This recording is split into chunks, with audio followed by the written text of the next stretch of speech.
On nous demande ici de construire une fonction récursive qui, étant donné deux entiers naturels AB non tous deux nuls, renvoie non seulement le PGCD de AB, mais aussi un couple UV tel que UA plus VB égale D, où D est le PGCD de AB. Bien noter donc que le robot que l'on doit construire doit renvoyer un tuple de 3 éléments. La programmation récursive sera possible si on peut réussir à programmer le fonctionnement du robot pour un couple AB de deux entiers non tous deux nuls en se servant de l'action du robot sur d'autres couples AB.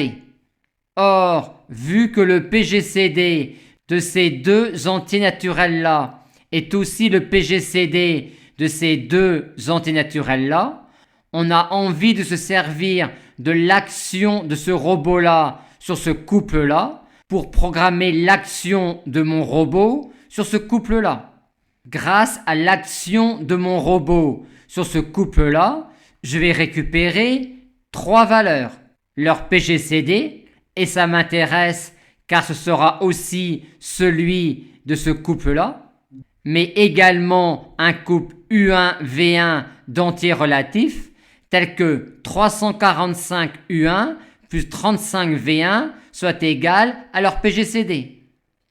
Et ceci peut me servir pour construire un couple UV tel que 1425U plus 345V soit égal à D, qui est également le PGCD de ces deux-là. Oui, grâce à cette relation-là. Par conséquent, grâce à l'action de mon robot sur ce couple-là, qui va me donner 3 valeurs, le PGCD, qui sera aussi le PGCD de ces deux-là, et un couple U1-V1 qui vérifiera cela, je pourrai alors construire un couple UV pour ces deux valeurs-là, vu cette relation-là.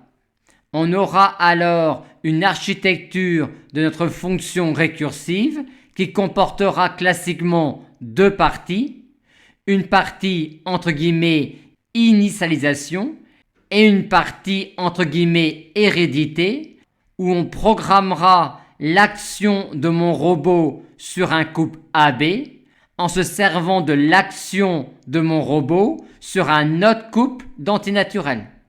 Et comme toujours, pour savoir les couples AB qui seront concernés par la partie entre guillemets initialisation, il faut se demander pour quel couple AB le jeu de ping-pong entre le père et son fils s'arrêtera.